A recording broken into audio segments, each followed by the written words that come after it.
iPlus training സൊല്യൂഷൻ്റെ പുതിയൊരു വീഡിയോയിലേക്ക് ഏവർക്കും സ്വാഗതം. നമ്മൾ ഇന്ന് പഠിക്കാനായിട്ട് പോകുന്നത് പ്രോജക്റ്റ് മാനേജ്മെൻറ്റിനെ പറ്റിയിട്ടാണ്. പ്രോജക്റ്റ് എന്ന് പറയുമ്പോഴത്തേക്ക് നമ്മളിപ്പോൾ ഡിഗ്രിക്കും PGക്കും ഒക്കെ പ്രോജക്റ്റുകളൊക്കെ ചെയ്തിട്ടുണ്ടായിരിക്കും. അതും ഒരു പ്രോജക്റ്റാണ്. എന്നാൽ ഒരു ബിസിനസ്സിനെ സംബന്ധിച്ച് പ്രോജക്റ്റ് എന്ന് പറയുമ്പോഴത്തേക്കും കുറച്ചും കൂടെ സ്പെസിഫിക് ആണ്. അതായത് ഏതെങ്കിലും ഒരു ബിൽഡിംഗ് കൺസ്ട്രക്റ്റ് ചെയ്യുക, ഇൻഫ്രാസ്ട്രക്ചറായിട്ട് വരുന്ന കാര്യങ്ങൾ, അങ്ങനെ എന്ത് വേണമെങ്കിലും ബിസിനസ്സിനെ സംബന്ധിച്ച് എന്തായിട്ട് വരാം, പ്രോജക്റ്റായിട്ട് വരാനായിട്ട് പറ്റും. നമ്മളിന്ന് ഡിസ്കസ് ചെയ്യാനായിട്ട് പോകുന്നത് പ്രോജക്റ്റ് മാനേജ്മെൻറ്റിനെ പറ്റിയിട്ട് അല്പം ഡീറ്റെയിൽഡ് ആയിട്ട് കുറച്ച് കാര്യങ്ങളെ പറ്റി നമുക്ക് വ്യക്തമായിട്ട് മനസ്സിലാക്കാനായിട്ട് ശ്രമിക്കാം. Project management it is the backbone of any successful business endeavor. Practice of organizing, planning and executing project to achieve specific goal within set time frames and budget. Okay. അതായത് ഒരു ബിസിനസ് നമ്മൾ ആരംഭിക്കാനായിട്ട് പോവുകയാണ്. ആ ബിസിനസ് ആരംഭിക്കുകയാണ് ഒരു project plan ചെയ്യുകയാണ്. ഒരു building construct ചെയ്യുന്നതായിരിക്കാം ഒരു പ്രോജക്റ്റ് എന്ന് പറയുന്നത്. അപ്പോൾ എങ്ങനെയാണ് ഒരു ബിൽഡിംഗ് കൺസ്ട്രക്റ്റ് ചെയ്യേണ്ടത്, അല്ലെങ്കിൽ ഏതെങ്കിലും ഒരു പ്രോജക്റ്റ് ആയിക്കോട്ടെ, എങ്ങനെയാണ് പ്രോജക്റ്റ് പ്ലാൻ ചെയ്യുക, എങ്ങനെയാണ് പ്രോജക്റ്റ് എക്സിക്യൂട്ട് ചെയ്യുക, അതിനെങ്ങനെ നമുക്ക് കൺട്രോൾ ചെയ്യാനായിട്ട് പറ്റും, ഇങ്ങനെയുള്ള കാര്യങ്ങളൊക്കെയാണ് നമുക്ക് എവിടെ കാണാൻ സാധിക്കുക, പ്രോജക്റ്റ് മാനേജ്മെൻറ്റിൽ നമുക്ക് കാണുവാനായിട്ട് പറ്റുക.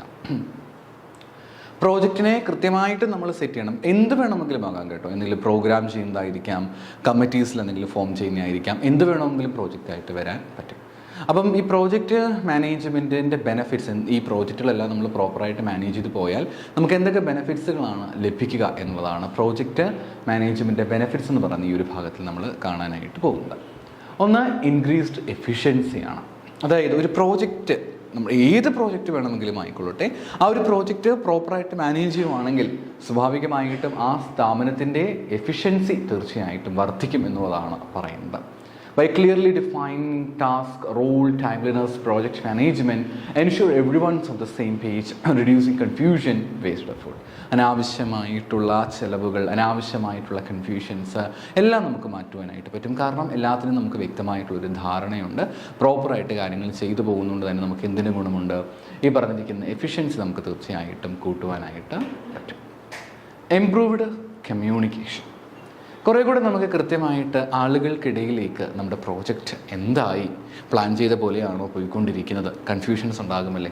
സ്റ്റേക്ക് ഹോൾഡേഴ്സിനെ സംബന്ധിച്ച് അവർക്കൊക്കെ എപ്പോഴും കൺഫ്യൂഷൻസ് ആയിരിക്കും.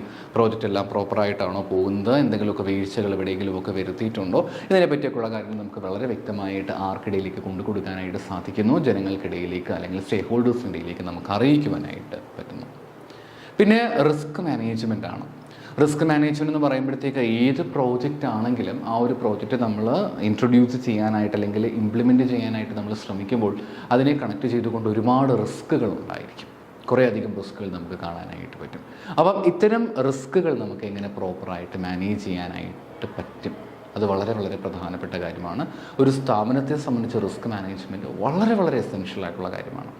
അപ്പോൾ ഈ എസെൻഷ്യൽ ആയിട്ടുള്ള ഇത്തരം കാര്യങ്ങളെ പറ്റിയിട്ട് നമുക്ക് കൃത്യമായിട്ടുള്ള ധാരണ ലഭിക്കുവാനായിട്ട് പറ്റും. ഇപ്പോൾ പ്രോജക്റ്റ് മാനേജ്മെൻറ്റിൻ്റെ സഹായത്തോടു കൂടി റിസ്ക്കുകൾ എത്രത്തോളം ഉണ്ടെന്ന് നമുക്ക് മനസ്സിലാക്കിയെടുക്കാനായിട്ടും ആ റിസ്ക്കുകൾ കുറയ്ക്കണമെങ്കിൽ നമുക്ക് എന്തെല്ലാം കാര്യങ്ങൾ ചെയ്യണമെന്ന് കൃത്യമായിട്ട് മനസ്സിലാക്കാനായിട്ട് പഠിക്കുവാനായിട്ടൊക്കെ സാധിക്കും. അപ്പോൾ റിസ്ക് മാനേജ്മെൻറ്റാണ് മറ്റൊരു പ്രധാനപ്പെട്ട പ്രത്യേകതയായിട്ട് പറയുന്നത്.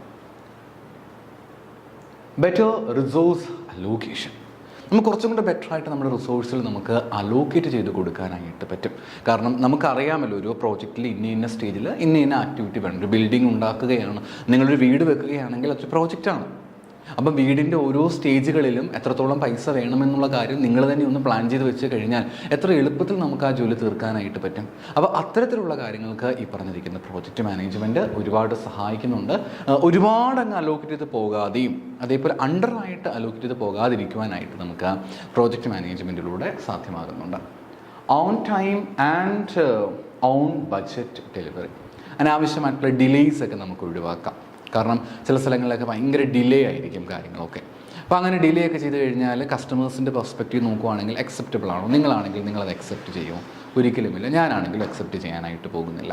അതുകൊണ്ട് നമ്മളൊരു പ്രോജക്റ്റിലേക്ക് ഇറങ്ങിക്കഴിഞ്ഞാൽ പ്രോജക്റ്റ് ഓൺ ടൈമിൽ കൃത്യമായിട്ട് കസ്റ്റമേഴ്സിൻ്റെ ഇടയിലേക്ക് എത്തിച്ചു കൊടുക്കുക എന്ന് പറയുന്നതും പ്രോപ്പറായിട്ട് എല്ലാ കാര്യങ്ങളും മാനേജ് ചെയ്യുക എന്ന് പറയുന്നത് വളരെ എസെൻഷ്യൽ ആയിട്ടുള്ള കാര്യമാണ്.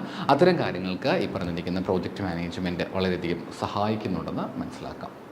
Project success and repeatability, Effective project management increases the likelihood of the project success, allowing business to build upon the best practices for the future project. ഭാവിയിലേക്കുള്ള കാര്യങ്ങൾ, ഇപ്പോൾ ഒരു പ്രോജക്റ്റ് നമ്മൾ പ്ലാൻ ചെയ്യുന്ന സമയത്ത് ചിലപ്പോൾ നമുക്ക് എന്തെങ്കിലുമൊക്കെ വീഴ്ചകൾ ഉണ്ടായേക്കാം.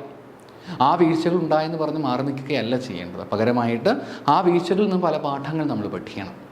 ആ പാഠങ്ങളുടെ അടിസ്ഥാനത്തിലാണ് നമ്മുടെ ഭാവിയിലേക്ക് നമ്മൾ പല പ്രോജക്റ്റുകളും സെറ്റ് ചെയ്യുമ്പോഴത്തേക്ക് എങ്ങനെയാണ് പ്രോപ്പറായിട്ട് മാനേജ് ചെയ്യാൻ പറ്റുമോ ഇല്ലയോ എന്നൊക്കെയുള്ള കാര്യങ്ങളെപ്പറ്റി നമുക്കൊരു ധാരണ ലഭിക്കുക. അതിനും ഈ പ്രോജക്റ്റ് മാനേജ്മെൻറ്റ് വളരെയധികം സഹായകരമാണെന്നാണ് പറയുന്നത്.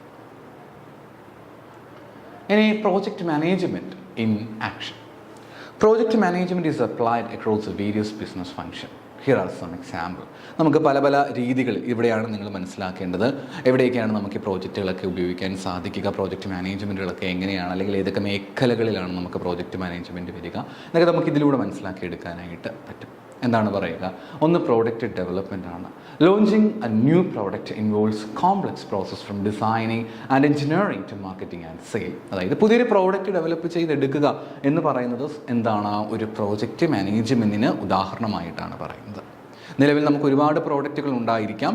ഈ പറഞ്ഞിരിക്കുന്ന പ്രോഡക്റ്റുകളിൽ നമ്മൾ പുതിയൊരു പ്രോഡക്റ്റ് കൊണ്ടുവരാനായിട്ട് ശ്രമിക്കുകയാണ്. നിസ്സാരമായ കാര്യമല്ല. എത്രയോ സ്റ്റേജുകളിലൂടെ നമ്മൾ കടന്നു പോയാൽ മാത്രമാണ് നമുക്ക് ഈ പറഞ്ഞ പ്രോഡക്റ്റുകളൊക്കെ ഡെവലപ്പ് ചെയ്തെടുക്കാനായിട്ട് പറ്റുക.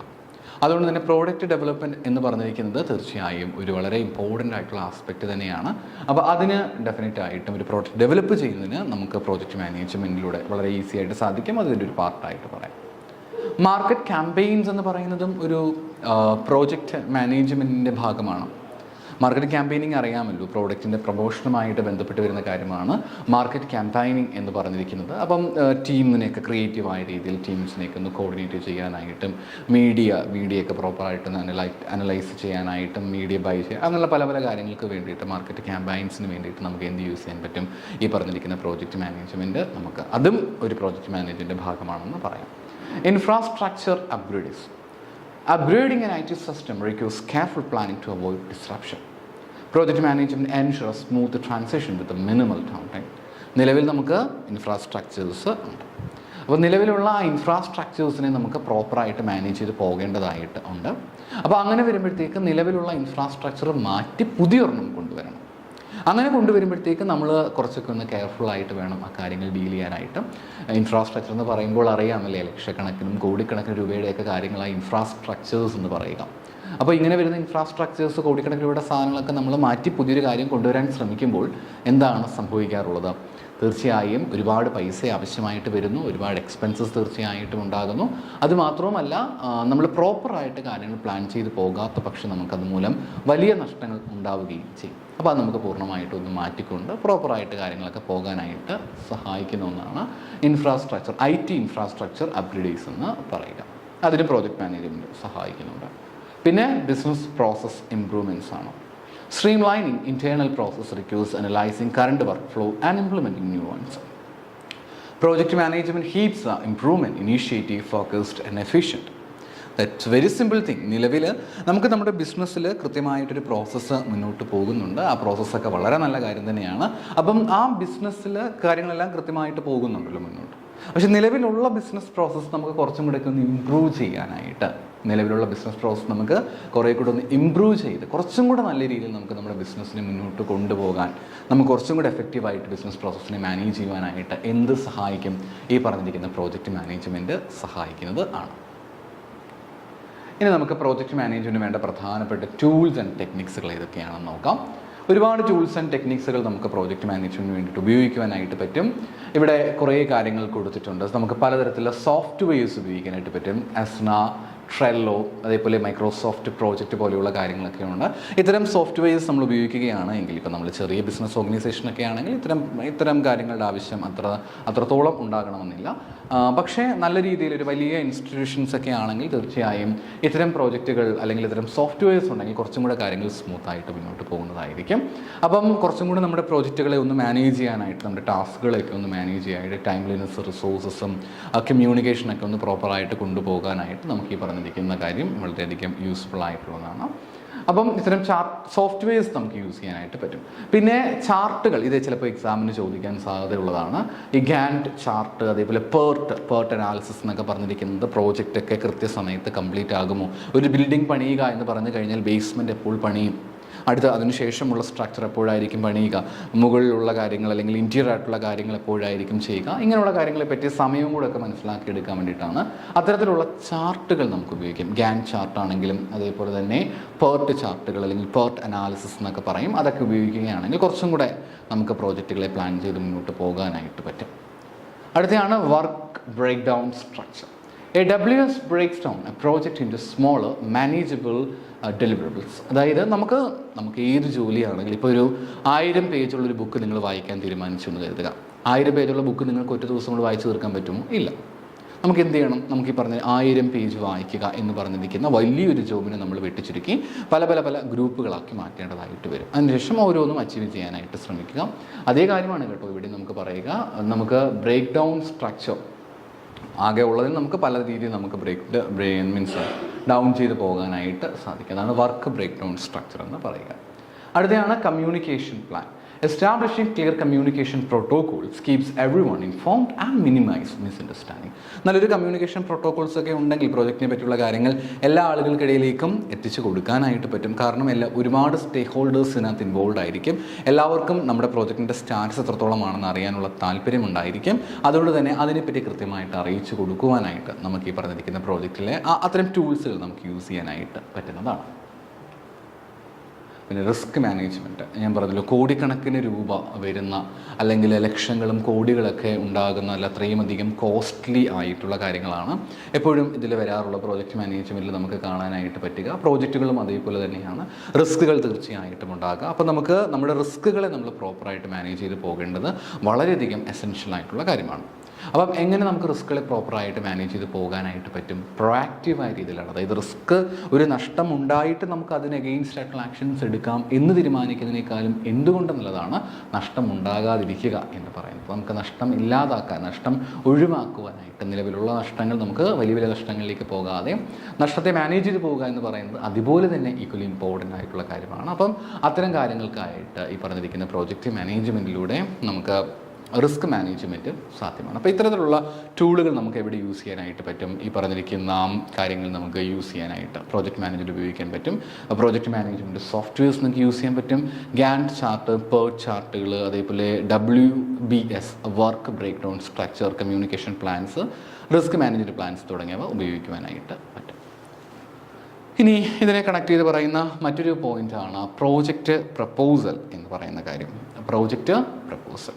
പ്രോജക്റ്റ്, നമ്മളിപ്പോൾ ഒരു പ്രോജക്റ്റിലേക്ക് വരികയാണ്, പുതിയൊരു പ്രോഡക്റ്റ് ഉണ്ടാക്കുന്നു എന്ന് പറയുന്നതാണ് പുതിയൊരു പ്രോജക്റ്റ് എന്ന് കരുതുന്നത്. ന്യൂ പ്രോഡക്റ്റ് ഡെവലപ്മെൻ്റ് ആണ് പ്രോജക്റ്റ് എങ്കിൽ എങ്ങനെയാണ് നമുക്കതിന് വേണ്ടിയിട്ടൊരു പ്രപ്പോസൽ കൊടുക്കാനായിട്ട് പറ്റുക? ഒരു പ്രോജക്റ്റ് പ്രപ്പോസൽ നമുക്ക് എങ്ങനെയാണ് കൊടുക്കുവാനായിട്ട് സാധിക്കുക എന്നുള്ളതാണ് നമുക്കിവിടെ കാണാനായിട്ട് പറ്റുന്നത്.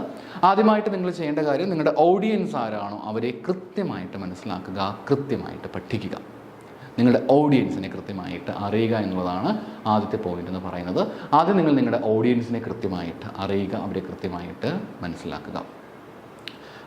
ദെൻ ഇവിടെ കുറേ കാര്യങ്ങൾ കൊടുത്തിട്ടുണ്ട്. ഇൻവെസ്റ്റേഴ്സ് ആണ് നിങ്ങളുടെ ഓഡിയൻസ് എങ്കിൽ അവരാഗ്രഹിക്കുന്ന കാര്യങ്ങൾ, അതേപോലെ തന്നെ മാനേജേഴ്സ് ആണെങ്കിൽ അവരുടെ കാര്യങ്ങൾ ഒക്കെ കൃത്യമായിട്ട് കൊടുത്തിട്ടുണ്ട്. ആദ്യം നിങ്ങൾ എന്ത് ചെയ്യുക? നിങ്ങളുടെ ഓഡിയൻസിനെ പറ്റി കൃത്യമായിട്ട് ധാരണ ഉണ്ടാക്കി വെക്കുക. രണ്ടാമതായിട്ട് crafting a compelling narrative. Beyond dry fact and figures, weave a compelling narrative that captures a project potential impact. Highlight how it addresses a critical need, align with the strategic objectives and delivers strong return on investment. വെറുതെ ഒരു പ്രോജക്റ്റിനെ പറ്റി പറയാതെ നിങ്ങളൊരു project കൊണ്ടുവന്നു കഴിഞ്ഞാൽ എന്തൊക്കെ ബെനിഫിറ്റ്സുകൾ ഉണ്ടാകും, നമ്മൾ ആഗ്രഹിക്കുന്നത് നമുക്ക് പ്രോപ്പറായിട്ട് റിട്ടേൺ ലഭിക്കുമോ ഇല്ലയോ, ഇത്തരം കാര്യങ്ങളെ പറ്റിയൊക്കെ കൃത്യമായിട്ട് പറഞ്ഞു കൊടുക്കുക. ഡീറ്റെയിൽഡ് ആയിട്ട് തന്നെ അത്തരം കാര്യങ്ങളെ പറ്റി ഒരു എക്സ്പ്ലനേഷൻ കൊടുക്കാനായിട്ട് ശ്രമിക്കുക. Then അതുകൂടാതെ demonstrating expertise. The proposal should showcase the project team's qualifications and experiences, highlight the relevant past project industry knowledge and proven track record. അപ്പോൾ നിലവിലുള്ള പ്രോജക്റ്റൊക്കെ ഹാൻഡിൽ ചെയ്യുന്ന ആൾക്കാരെ സംബന്ധിച്ചൊരു കൃത്യമായ ധാരണ ഉണ്ടാകണം. മോശമായ ആൾക്കാരാണ്, കഴിവില്ലാത്തവരാണ് ചെയ്യുന്നതെങ്കിൽ ഉറപ്പായിട്ടും വലിയ വിഷയങ്ങളുണ്ടാകും. അങ്ങനെ ആകാനായിട്ട് പാടില്ല. കഴിവുള്ളവരായിരിക്കണം, നമുക്ക് ക്വാളിറ്റീസ് ഉണ്ട്, സ്കിൽസ് ഉണ്ട് തുടങ്ങിയ കാര്യങ്ങൾക്കാണ് വലിയ പ്രാധാന്യമുള്ളത്. അപ്പം അതൊക്കെ ഡെഫിനറ്റ് ആയിട്ടും ഇതിനകത്ത് വരുന്ന കാര്യമാണ്. അപ്പോൾ ഒരു നമ്മുടെ പ്രോജക്റ്റിൽ നമ്മൾ ഇത്രയും എക്സ്പെർട്ടേഴ്സ് ആയിട്ടുള്ള ആൾക്കാരാണ്, ഞങ്ങൾ ഈ പ്രോജക്റ്റ് ഏൽപ്പിച്ച് കഴിഞ്ഞാൽ ഞങ്ങളെ കൊണ്ട് ഈസി ആയിട്ട് ഇത് മാനേജ് ചെയ്യാനായിട്ട് പറ്റും എന്നൊരു കാര്യം പറഞ്ഞു കൊടുക്കുവാനായിട്ട് പറ്റിയിരിക്കണം. ദെൻ അതുകൂടാതെ പറയുന്ന മറ്റൊരു പോയിന്റ് എന്ന് പറയുന്നത് ഇനി എങ്ങനെയാണ് നമ്മുടെ പ്രപ്പോസൽ സെക്ഷൻസ് നമുക്ക് ഡീറ്റെയിൽഡ് ആയിട്ട് ബ്രേക്ക് ഡൗൺ ചെയ്യാനായിട്ട് പറ്റുക എന്നുള്ളതാണ് പറയുന്നത്. ആദ്യം നമ്മുടെ പ്രോജക്റ്റ് പ്രപ്പോസലിന് വേണ്ട ചില കാര്യങ്ങളാണ്. ആദ്യം വേണ്ടതൊരു എക്സിക്യൂട്ടീവ് സമ്മറിയാണ് ഇവിടെ ആദ്യമായിട്ട് വേണ്ട കാര്യം. അതായത് നിങ്ങളുടെ പ്രോജക്റ്റിനെ പറ്റിയിട്ടൊക്കെ ഒരു ഏകദാണ്ടൊരു ധാരണ കൃത്യമായിട്ട് കൊടുക്കാനായിട്ട് ഇവിടെ പറ്റിയിരിക്കണം. ആദ്യ കുറച്ച് സെൻറ്റൻസുകളിൽ തന്നെ നിങ്ങളുടെ പ്രോജക്റ്റിൻ്റെ ആ ഒരു ഏകദേശം ഒരു ധാരണ കൊടുക്കുവാനായിട്ട് ശ്രദ്ധിക്കാം. പിന്നെ പ്രോബ്ലം ആൻഡ് ബാക്ക്ഗ്രൗണ്ട് ആണ്. ഒരു കൃത്യമായ രീതിയിൽ കാര്യം പറയുവാനായിട്ട് പറ്റിയിരിക്കണം. എന്താണ് നമ്മുടെ പ്രോബ്ലം, ഈ ഒരു പുതിയ പ്രോഡക്റ്റ് ഡെവലപ്പ് ചെയ്യുക എന്ന് പറയുന്നതാണ് എൻ്റെ ഐഡിയ എങ്കിൽ എന്തുകൊണ്ടാണ് ആ പുതിയ പ്രോഡക്റ്റ് ഞാനിവിടെ ഡെവലപ്പ് ചെയ്യാനായിട്ട് ആഗ്രഹിക്കുന്നത്, അതിൻ്റെ നെസസിറ്റി എന്താണ്, ഇപ്പം ചെയ്താലുള്ള ഗുണം എന്താണ്, ഇപ്പം ചെയ്തില്ലെങ്കിലും പ്രശ്നമൊന്നുമില്ല എങ്കിൽ പിന്നെ എന്തിനാണ് ഈ പ്രോജക്റ്റ് ഞാൻ ചെയ്യുന്നത്, ആ രീതിയിൽ ഒരു പ്രോബ്ലം എന്തുകൊണ്ടാണെന്നുള്ള കാര്യം കൃത്യമായിട്ട് പറയാൻ പറ്റിയിരിക്കണം. അതുകൂടാതെ ഒരു സൊല്യൂഷൻ കൂടി കൃത്യമായിട്ട് കൊടുക്കാനായിട്ട് പറ്റിയിരിക്കണം. ഒരു പ്രോബ്ലം നമുക്കുണ്ടെങ്കിൽ ഇന്നതാണ് പുതിയ പ്രോഡക്റ്റ് ഡെവലപ്പ് ചെയ്യണം, അല്ലെങ്കിൽ ഇന്നതിൽ നമുക്കൊരു ഈ ഒരു പുതിയ ഇപ്പം നിലവിലുള്ള പ്രോഡക്റ്റുകൾക്ക് നമ്മൾ ഉദ്ദേശിക്കുന്ന പോലെ ലാഭം ഉണ്ടാക്കി കൊടുക്കാനായിട്ട് സാധിക്കുന്നില്ല എന്ന് പറയുമ്പോഴത്തേക്ക് പുതിയൊരു പ്രോഡക്റ്റ് ഡെവലപ്പ് ചെയ്ത് കൊടുക്കണം എന്നുള്ള ഒരു സൊല്യൂഷനിലേക്ക് നമ്മൾ എത്തിച്ചേരും. അപ്പോൾ ആ രീതിയിലുള്ള സൊല്യൂഷൻ പ്രൊവൈഡ് ചെയ്യാനായിട്ടും തീർച്ചയായിട്ടും പറ്റിയിരിക്കണം. അതും ഒരു പ്രപ്പോസലിൻ്റെ പ്രധാനപ്പെട്ട കാര്യമാണ്. അടുത്തയാണ് പ്രോജക്റ്റ് ഡെലിവറബിൾസ് എന്ന് പറയും. അതായത് ഈ ഒരു പ്രോജക്റ്റ് ചെയ്യുന്നത് കൊണ്ടുള്ള ഔട്ട്കംസ്, ആർക്ക് എന്ത് പ്രയോജനമാണ്, ഈ പ്രോജക്റ്റ് ഇവിടെ ചെയ്യുന്നത് കൊണ്ട് ആർക്ക് എന്ത് പ്രയോജനമാണ് ലഭിക്കുവാനായിട്ട് പോകുന്നത്, അത് വെറുതെയാണോ തയ്യാറാക്കി വെക്കുന്നത്, എന്തെങ്കിലും ഗുണം ആർക്കെങ്കിലും ഒക്കെ ലഭിക്കുന്നുണ്ടോ ഇല്ലയോ, ഇതിനെപ്പറ്റി കൃത്യമായിട്ടൊരു കാരണം അല്ലെങ്കിൽ നമ്മുടെ ഔട്ട്കംസ് എന്തൊക്കെയാണെന്നുള്ള കാര്യം കൃത്യമായിട്ട് പറയുവാനായിട്ട് പറ്റിയിരിക്കണം. പിന്നെ അതുകൂടാതെ പിന്നീട് വേണ്ടൊരു കാര്യമാണ് പ്രോജക്റ്റ് ടൈം ലൈൻസ്. നമുക്ക് പല കാര്യങ്ങളും ഇതിന് വേണ്ടിയിട്ട് യൂസ് ചെയ്യാനായിട്ട് പറ്റും. ഇവിടെ കൊടുത്തിട്ടുണ്ട് ഗാൻറ്റ് ചാർട്ടുകൾ, അതേപോലെ പേർട്ട് ചാർട്ടുകൾ, അതേപോലെ വിഷ്വലി റെപ്രസെൻറ്റ് ചെയ്യാൻ പറ്റുന്ന ചാർട്ടുകളൊക്കെ നമുക്ക് യൂസ് ചെയ്യാനായിട്ട് പറ്റുന്നതാണ്. കൃത്യമായിട്ട് ചാർട്ട് ചെയ്യുക, നമ്മുടെ എന്തൊക്കെ ആക്ടിവിറ്റീസാണ് ഒരു പ്രോജക്റ്റിൽ ആവശ്യമായിട്ടുള്ളതെന്ന് ആദ്യം മനസ്സിലാക്കി വെക്കുക. അതിനുശേഷം ആ ആക്ടിവിറ്റീസ് നമുക്ക് എപ്പോൾ ചെയ്ത് തീർക്കാനായിട്ട് പറ്റും, ഓരോന്നും ചെയ്തു തീർക്കാനുള്ള സമയം എത്രത്തോളമാണ്, ആ സമയത്തിനനുബന്ധിച്ചിട്ടാണോ ഈ പ്രോജക്റ്റുകളെല്ലാം കംപ്ലീറ്റ് ചെയ്യുന്നത് എന്നതിനെപ്പറ്റി ഒരു കൃത്യമായ ധാരണ കൊടുക്കുക, ഒരു ഓവറോൾ ഐഡിയ അവർക്ക് പ്രൊവൈഡ് ചെയ്യുക എന്നുള്ളതാണ് അടുത്ത വളരെ പ്രധാനപ്പെട്ട കാര്യം. പിന്നെ ഒന്നാണ് പ്രോജക്റ്റ് ടീം. ആരൊക്കെയാണ് ഈ പ്രോജക്റ്റ് ചെയ്യുന്നത്, അവരുടെ ക്വാളിറ്റീസ് എന്തൊക്കെയാണ്, അല്ലെങ്കിൽ അവരുടെ ക്വാളിഫിക്കേഷൻസ് എന്തൊക്കെയാണ്, ഇത് ചെയ്യാൻ കഴിവുള്ള അല്ലെങ്കിൽ അതിന് പ്രാപ്തമായ ആൾക്കാർ തന്നെയാണോ ഈ പ്രോജക്റ്റുകളൊക്കെ ചെയ്യുന്നത്, അത്തരം കാര്യങ്ങളെ പറ്റിയിട്ട് കൃത്യമായ ധാരണയാണ് ഇവിടെ കൊടുക്കേണ്ടത്. പിന്നെ അറിയാമല്ലോ ബഡ്ജറ്റ്. ഒരു പ്രോജക്റ്റ് ചുമ്മാതെ ഉണ്ടായി വരികയില്ല. ഇൻഫ്രാസ്ട്രക്ചർ ഡെവലപ്മെൻറ്റുമായിട്ട് ബന്ധപ്പെട്ട കാര്യമായിരിക്കാം, ബിൽഡിംഗ് കൺസ്ട്രക്ഷനുമായിട്ട് ബന്ധപ്പെട്ട് വരുന്ന കാര്യം ആയിരിക്കാം. എല്ലാത്തിനും പ്രോപ്പറായിട്ടൊരു ബഡ്ജറ്റ് അത്യാവശ്യമാണ്. കൃത്യമായിട്ടൊരു ബഡ്ജറ്റ് ഉണ്ടെങ്കിൽ മാത്രമേ ഓരോന്നും ചെയ്തു തീർക്കാൻ എത്രത്തോളം പൈസ, എത്രത്തോളം എമൗണ്ട് ആവശ്യമാണെന്നുള്ള ആ ബഡ്ജറ്റ് സെറ്റ് ചെയ്ത് കൊടുക്കാനായിട്ട് പറ്റിയിരിക്കണം. പിന്നെ റിസ്ക് മാനേജ്മെൻറ്റാണ്. റിസ്കുകൾ ഒരിക്കലും ഒഴിവാക്കാനായിട്ട് പറ്റില്ല. റിസ്ക് തീർച്ചയായിട്ടും ഉണ്ടാവുക തന്നെ ചെയ്യും. അപ്പോൾ റിസ്കുകൾ പ്രോപ്പറായിട്ട് നമുക്ക് മാനേജ് ചെയ്തേ പറ്റുകയുള്ളൂ. ഒരു പ്രോജക്റ്റ് കൊണ്ടുവരുമ്പോഴത്തേക്ക് എത്രത്തോളം റിസ്കുകൾ ഉണ്ടാകാൻ സാധ്യതയുണ്ട് എന്നും ആ പ്രോജക്റ്റുകൾക്ക് ചെയ്തില്ല എങ്കിലുണ്ടാകുന്ന ബുദ്ധിമുട്ടുകളെ പറ്റിയിട്ടും ചെയ്തു കഴിഞ്ഞാൽ ഉണ്ടാകുന്ന റിസ്കുകൾ, അങ്ങനെ റിസ്ക് വരികയാണെങ്കിൽ നമുക്ക് എങ്ങനെയാണ് അതിനെ മാനേജ് ചെയ്യാനായിട്ട് പറ്റുക, ഇത്തരം കാര്യങ്ങളെപ്പറ്റി കൃത്യമായൊരു ധാരണ കൊടുക്കുവാനായിട്ട് പറ്റിയിരിക്കണം. അതാണ് റിസ്ക് മാനേജ്മെൻറ്റിൽ നമുക്ക് കാണുവാനായിട്ട് പറ്റുന്ന കാര്യം. ലാസ്റ്റായിട്ട് ഒരു കൺക്ലൂഷൻ കൂടി കൊടുക്കുക. ഫണ്ടിങ്ങിനെ പറ്റിയിട്ട് മറ്റുമൊക്കെ പറഞ്ഞുകൊണ്ട്, വാല്യൂ പ്രപ്പോസലിനൊക്കെ പറഞ്ഞുകൊണ്ട് നമുക്ക് എന്ത് ചെയ്യാനായിട്ട് പറ്റും, ഒരു കൺക്ലൂഷൻ കൂടി നമുക്ക് അതിനകത്ത് കൊടുക്കുവാനായിട്ട് പറ്റുന്നതായിരിക്കും. ഇനി പ്രോജക്റ്റ് റിപ്പോർട്ടുകളിലേക്ക് വരുമ്പോഴത്തേക്ക് നമുക്ക് പല കാര്യങ്ങൾ കാണാനായിട്ട് പറ്റും. റിപ്പോർട്ടുകൾ വേണ്ട ചില കാര്യങ്ങളെ പറ്റി കൃത്യമായിട്ട് നമ്മൾ പറഞ്ഞിരിക്കണം. ഒന്നാമതായിട്ട് align the reports content with success metrics define in the proposal.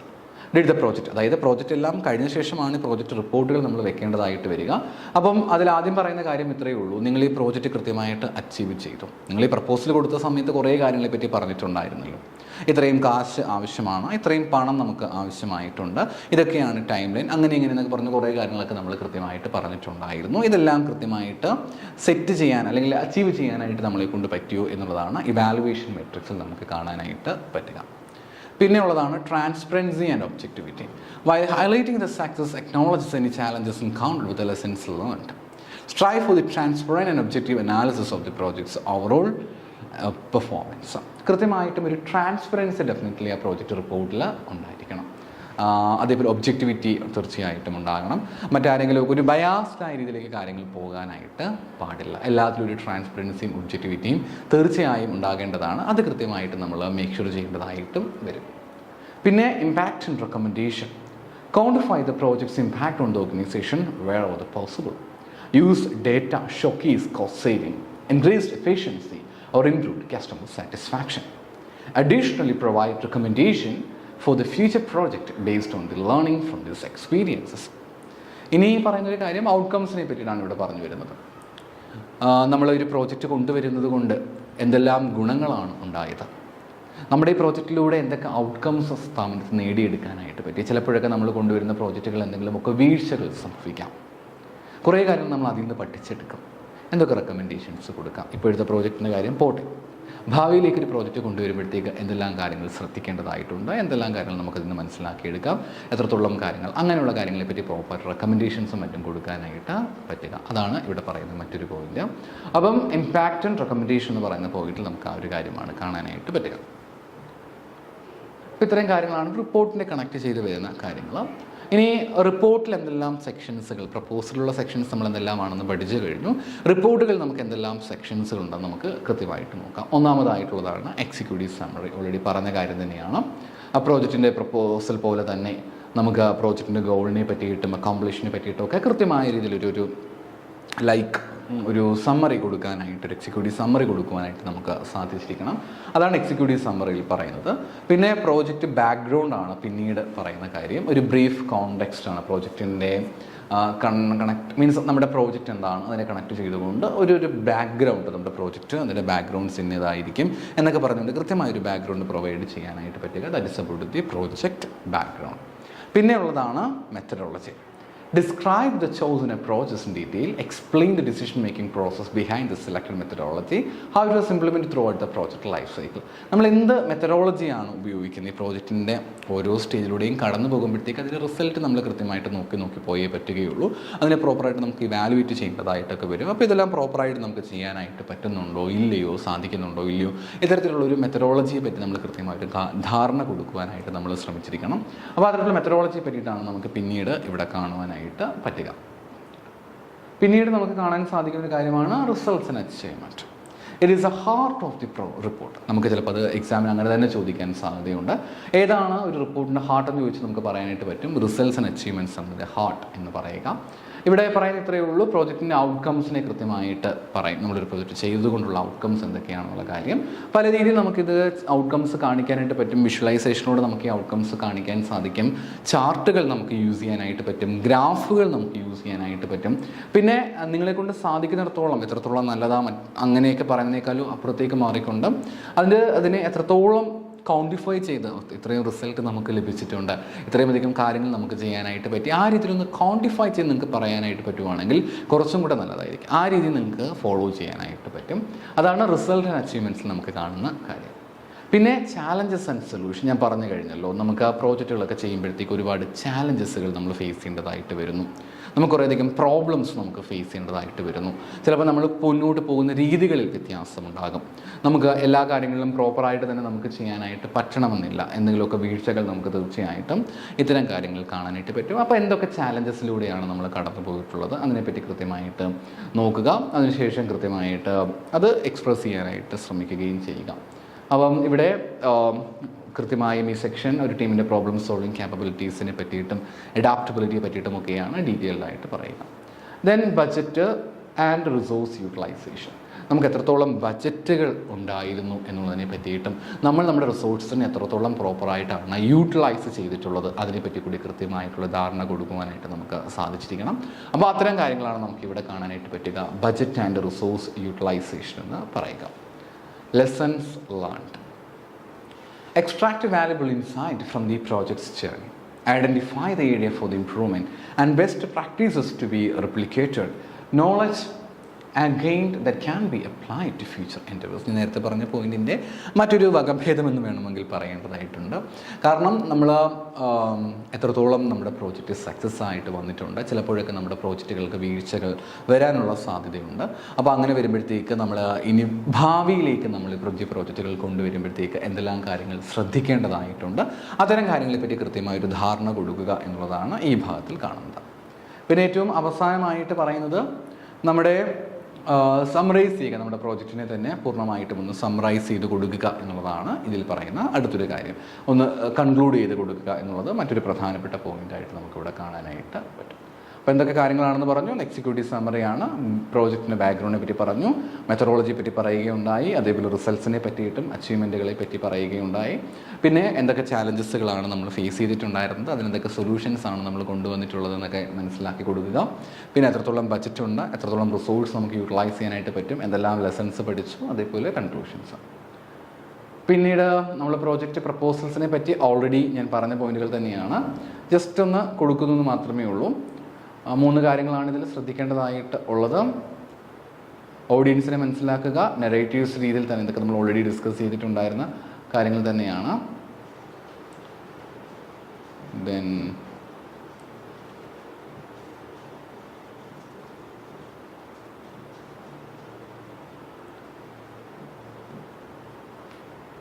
Okay,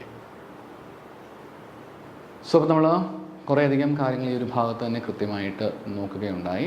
ആദ്യം പ്രോജക്റ്റ് മീൻസ് മാനേജ്മെൻറ്റ് എന്താണ് നമ്മൾ കൃത്യമായിട്ട് പഠിച്ചു. ഓക്കെ, പ്രോജക്റ്റ് മാനേജ്മെൻറ്റ് എന്ന് പറയുമ്പോഴത്തേക്ക് പുതിയ എന്തെങ്കിലും കാര്യം നമ്മൾ കൊണ്ടുവരാനായിട്ട് ശ്രമിക്കുമ്പോഴാണ് അവിടെ എന്ത് സംഭവിക്കുക, ഒരു പ്രോജക്റ്റ് ഉള്ളതായിട്ട് നമുക്ക് മനസ്സിലാക്കാനായിട്ട് പറ്റുക. അപ്പം എന്തെങ്കിലും പുതിയ കാര്യങ്ങൾ കൊണ്ടുവരിക, ന്യൂ പ്രോഡക്റ്റ് ഡെവലപ്പ് ചെയ്യുന്നതായിരിക്കാം, പുതിയൊരു ക്യാമ്പയിൻസ് കൊണ്ടുവരുന്നതായിരിക്കാം, അങ്ങനെയുള്ള എന്ത് കാര്യം വേണമെങ്കിലും എവിടെ വരാനായിട്ട് പറ്റും, ഈ പ്രോജക്റ്റുമായിട്ട് ബന്ധപ്പെട്ട് നമുക്ക് കാണാനായിട്ട് പറ്റുമെന്ന് പറഞ്ഞു. ഈ പ്രോജക്റ്റ് കൃത്യമായിട്ട് കൊണ്ടുവരികയാണെങ്കിൽ, പ്രോജക്റ്റ് മാനേജ്മെൻറ്റ് കൊണ്ടുവരികയാണെങ്കിൽ നമുക്ക് ഒരുപാട് ഗുണങ്ങളുണ്ടെന്ന് പറഞ്ഞു. മാക്സിമം നമ്മുടെ പ്രൊഡക്ടിവിറ്റി ഇമ്പ്രൂവ് ചെയ്യാനായിട്ട് പറ്റുന്നു, എല്ലാത്തിലുപരിയായിട്ട് അവിടുത്തെ എഫിഷ്യൻസി ഇമ്പ്രൂവ് ചെയ്ത് പോകാനായിട്ട്, ഇൻക്രീസ് ചെയ്യാനായിട്ട് സാധിക്കുന്നു. നമ്മുടെ സ്റ്റേക്ക് ഹോൾഡേഴ്സിനിടയിലേക്ക് കാര്യങ്ങളെപ്പറ്റി കൃത്യമായിട്ട് ധാരണ കൊടുക്കുവാനായിട്ട്, പ്രോപ്പറായിട്ട് കാര്യങ്ങളൊക്കെ കൃത്യമായിട്ട് കമ്മ്യൂണിക്കേറ്റ് ചെയ്യുവാനായിട്ട് നമുക്ക് പ്രോജക്റ്റ് മാനേജ്മെൻറ്റിലൂടെ സാധ്യമാണ്. പിന്നീട് റിസ്ക് മാനേജ്മെൻറ്റ്, ഭാവിയിലുണ്ടാകുന്ന റിസ്കിനെ പറ്റി കൃത്യമായിട്ട് മനസ്സിലാക്കുകയും അതിനുശേഷം നെസസറി ആയിട്ടുള്ള ആക്ഷൻസും മറ്റും എടുക്കാനായിട്ട് റിസ്ക് മാനേജ്മെൻറ്റുമായിട്ട് ബന്ധപ്പെട്ട് വരുന്ന കാര്യങ്ങൾ നമുക്കിവിടെ കാണാം. പിന്നെ റിസോഴ്സസ് ഒക്കെ നമുക്ക് എങ്ങനെയാണ് പ്രോപ്പറായിട്ട് അലോക്കേറ്റ് ചെയ്ത് കൊടുക്കാനായിട്ട് പറ്റുക എന്നുള്ളതാണ്. എത്രത്തോളം നിലവിൽ ബജറ്റ് ഉണ്ടെന്ന് കൃത്യമായിട്ട് മനസ്സിലാക്കണം. ആ ബജറ്റുകൾ നമുക്ക് എങ്ങനെ പ്രോപ്പറായിട്ട് മാനേജ് ചെയ്യാനായിട്ട് പറ്റുന്നു, ആ ബജറ്റുകൾ നമുക്ക് കൂടുതലായിട്ട് അലോക്കേറ്റ് ചെയ്ത് കൊടുക്കാനായിട്ടുണ്ടോ ഇല്ലയോ, അത്തരം കാര്യങ്ങളെപ്പറ്റി കൃത്യമായിട്ട് ധാരണ കൊടുക്കാനായിട്ട് പറ്റും. പിന്നെ കൃത്യസമയത്ത് നമുക്ക് ഡെലിവറി ചെയ്ത് കൊടുക്കാനായിട്ട്, സക്സസ് ഉണ്ടെങ്കിൽ ഭാവിയിലേക്ക് പോകാനായിട്ടും റെപ്പറ്റീഷൻസ് നമുക്ക് ചെയ്യാനായിട്ടും പറ്റും. പിന്നെ പ്രോജക്റ്റ് മാനേജ്മെൻറ്റ് ആക്ഷൻ എന്ന് പറഞ്ഞിരിക്കുന്ന ഭാഗത്തിലേക്ക് വരുമ്പോഴത്തേക്ക് നമ്മൾ നമ്മുടെ പ്രോജക്റ്റ് എവിടേക്കാണ് ഈ പ്രോജക്റ്റ് മാനേജ്മെൻറ്റ് ആവശ്യമായിട്ടുണ്ടായിരുന്നത് എന്നുള്ളതാണ് ഇവിടെ നമുക്ക് കാണാനായിട്ട് പറ്റുന്ന കാര്യം. അന്ന് പ്രോഡക്റ്റ് ഡെവലപ്പ് ചെയ്യുന്നതുമായിട്ട് ബന്ധപ്പെട്ട് നമുക്കിത് ആവശ്യമായിട്ടുണ്ടെന്ന് പറഞ്ഞു. മാർക്കറ്റിങ്ങിൽ നമുക്ക് ക്യാമ്പയിനിങ്ങുമായിട്ട് ബന്ധപ്പെട്ട പ്രോജക്റ്റ് മാനേജ്മെൻറ്റ് ആവശ്യമാണ്. IT ഇൻഫ്രാസ്ട്രക്ചർ അപ്ഗ്രേഡേഴ്സുമായിട്ട്, അതായത് ഇൻഫ്രാസ്ട്രക്ചേഴ്സ് ഒക്കെ മാറ്റി പുതിയത് കൊണ്ടുവരുമ്പോഴത്തേക്ക് പ്രോജക്റ്റ് മാനേജ്മെൻറ്റ് ആവശ്യമാണ്. ബിസിനസ് പ്രോസസ്സിനെ ഇമ്പ്രൂവ് ചെയ്യുവാനായിട്ട് നമുക്ക് പ്രോജക്റ്റ് മാനേജ്മെൻറ്റ് ആവശ്യമാണ്. എന്തൊക്കെ ടൂളുകൾ ഉപയോഗിക്കാമെന്ന് പറഞ്ഞാൽ, ആദ്യത്തെയാണ് നമുക്ക് പല സോഫ്റ്റ്വെയർസ് നമുക്ക് യൂസ് ചെയ്യാനായിട്ട് പറ്റും. അതേപോലെ ചാർട്ടുകൾ, പേർട്ട് ചാർട്ടുകൾ, ക്യാൻ ചാർട്ടുകൾ പോലുള്ള കാര്യങ്ങൾ, WBS ആകെയുള്ള ജോലി നമുക്ക് പല പല രീതിയിൽ ഡിവൈഡ് ചെയ്ത് കൊടുക്കാനായിട്ട് പറ്റുന്നു. കൃത്യമായ രീതിയിൽ ആളുകൾക്കിടയിലേക്ക് ഇത് കമ്മ്യൂണിക്കേറ്റ് ചെയ്യാനുള്ള കാര്യങ്ങൾ, റിസ്ക് മാനേജ്മെൻറ്റുമായിട്ട് ബന്ധപ്പെട്ട് വരുന്ന കാര്യങ്ങൾ ഉപയോഗിക്കാം. ഒരു പ്രോജക്റ്റ് പ്രപ്പോസൽ ആണെങ്കിൽ ആദ്യം നിങ്ങളുടെ ഓഡിയൻസിനെ കൃത്യമായിട്ട് മനസ്സിലാക്കുക. ഒരു നരേറ്റീവായ രീതിയിൽ നിങ്ങൾ നിങ്ങളുടെ പ്രോജക്റ്റ് പ്രപ്പോസൽ അവർക്ക് മുന്നിൽ അവതരിപ്പിക്കുക. അതുകൂടാതെ എക്സ്പെർട്ടൈസ് മറ്റുമൊക്കെ ആണെങ്കിൽ അതിന് മുന്നിൽ ഡെമോൺസ്ട്രേറ്റ് ചെയ്യാനായിട്ടും ശ്രമിക്കുക. പിന്നെ പ്രോജക്റ്റ് പ്രപ്പോസലുമായിട്ട് ബന്ധപ്പെട്ട് വരുമ്പോഴത്തേക്ക് വേണ്ട കാര്യങ്ങളൊന്ന് എക്സിക്യൂട്ടീവ് സമ്മറിയാണ്. പിന്നെ പ്രോബ്ലത്തെ പറ്റിയും ബാക്ക്ഗ്രൗണ്ടിനെ പറ്റിയും കൃത്യമായൊരു ധാരണ ഉണ്ടായിരിക്കണം. പ്രപ്പോസ്ഡ് സൊല്യൂഷൻ, നമുക്ക് കൃത്യമായൊരു സൊല്യൂഷൻ കൊടുക്കാനായിട്ട് പറ്റിയിരിക്കണം. ദെൻ പ്രോജക്റ്റ് ഡെലിവറബിൾസ് ആണ്, അതായത് പ്രോജക്റ്റ് ഔട്ട്കംസ് ഉണ്ടായിരിക്കണം. ടൈം ലൈനെ പറ്റി പറയുന്നു, ടീമിനെ പറ്റി പറയുന്നുണ്ട്, ബജറ്റുകൾ, അതേപോലെ റിസ്ക് മാനേജ്മെൻറ്റുമായിട്ട് ബന്ധപ്പെട്ട് വരുന്ന കാര്യങ്ങൾ, ലാസ്റ്റ് കൺക്ലൂഷൻ നമുക്ക് ആവശ്യമായിട്ട് ഉണ്ട്. റിപ്പോർട്ടിലേക്ക് വരുമ്പോഴത്തേക്ക് ഒരു മെട്രിക്സ് ഉണ്ടായിരിക്കണം, ട്രാൻസ്പെറൻസിയും അതേപോലെ തന്നെ ഒബ്ജക്റ്റിവിറ്റിയും നമുക്ക് നെസസറി ആയിട്ട് വരുന്നൊരു കാര്യം തന്നെയാണ്. റെക്കമെൻഡേഷൻസും മറ്റും കൊടുക്കാനായിട്ട് പറ്റിയിരിക്കണം. പിന്നീട് അതിനുശേഷം റിപ്പോർട്ടിൽ വേണ്ട കാര്യങ്ങളെ പറ്റി കൂടി നമ്മൾ കൃത്യമായിട്ടും ഡീറ്റെയിൽഡായിട്ടും പഠിക്കുകയുണ്ടായി. മറ്റൊരു വീഡിയോയുമായി നമുക്ക് വീണ്ടും കാണാം. Thank you.